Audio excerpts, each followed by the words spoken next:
Perhaps in hindsight, it was best for Tanjiro not be part of Jump Force.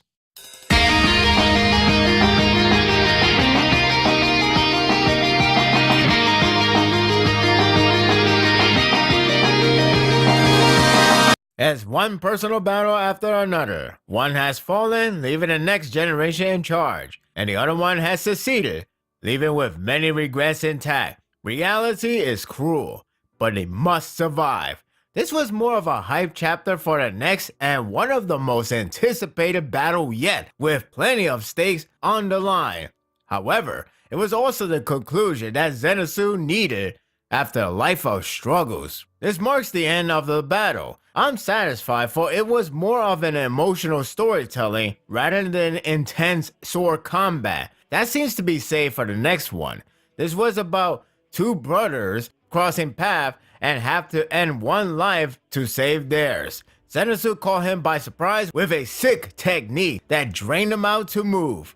In short, both of them are going to die. I was a bit surprised that it only took one decapitation for Kaikaku to die, though it is explained later, so it is understandable. With that said, it is satisfyingly depressing. While Kaikaku is slowly disintegrating, all he can think about is how Zenitsu made that technique and, most importantly, telling himself he has not lost. He is in complete delusional, but that's the point of his character. He only think about himself and run away from any satisfaction he was given by others. He only feels better if Zenitsu dies with him to make it a draw.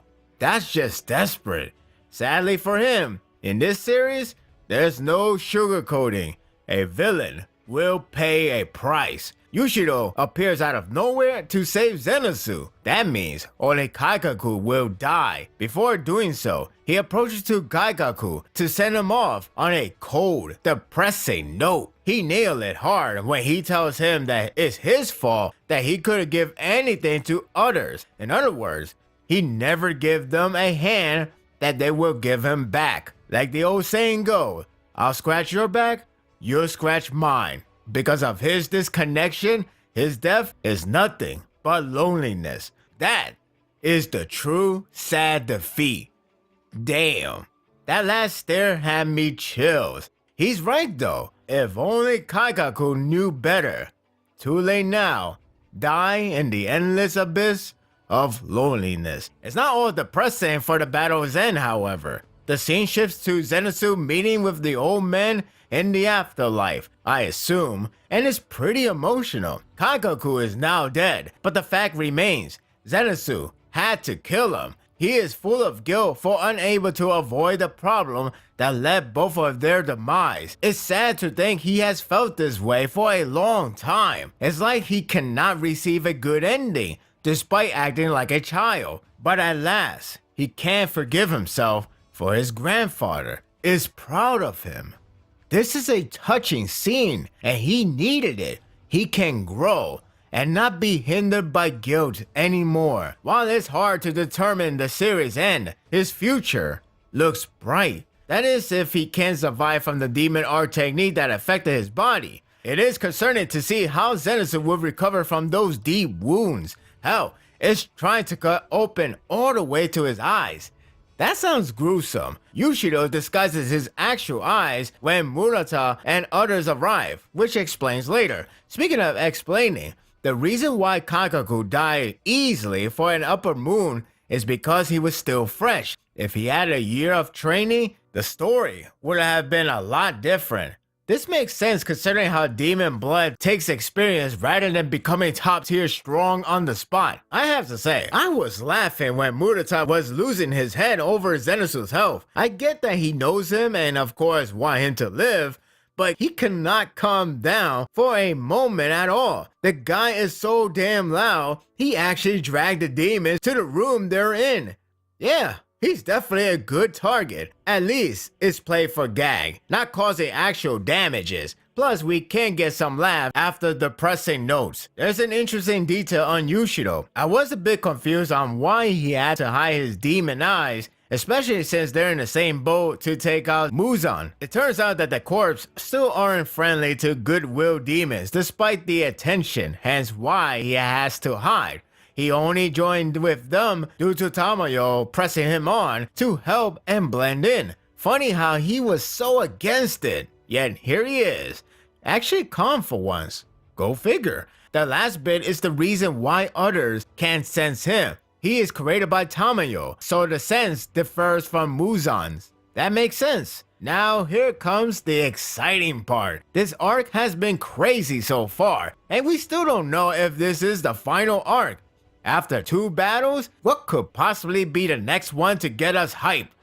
Well, how about the revenge of a lifetime? The anticipation is solid with how it shifts back to Chagio's running, thinking that they will win the war. You can already sense something crazy is about to happen. Then, a sudden destruction erupted, building up a really good tension. You know Tanjiro is next to get his battle, but you still wonder who the opponent is.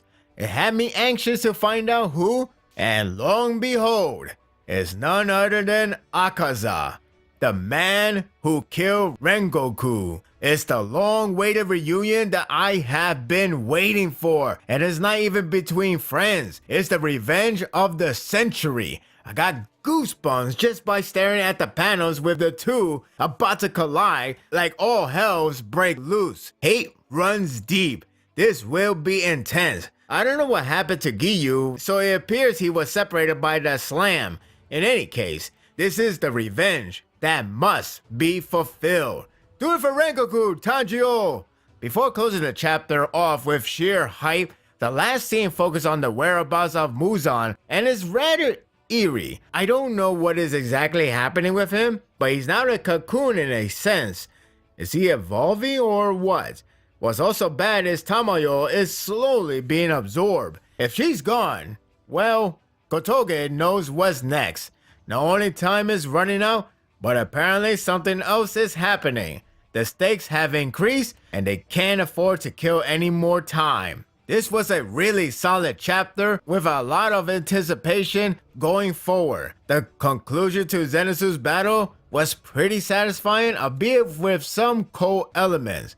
But a villain don't get the happy ending. There was a nice detail on Yushido and how he's contributing with the corpse, even though the real problem comes from Murata. The visual is solid and help a lot with the strong emphasis on the fated reunion of a lifetime. We're up for a real treat next time. And that will do it for the review. I hope you enjoyed this one. Would somebody like to send me to Japan so I can see the first 5 episodes in theaters? My god, that sounds amazing. I like the confidence they have, but I wish they'd bring it to USA, if it's possible. A man can dream.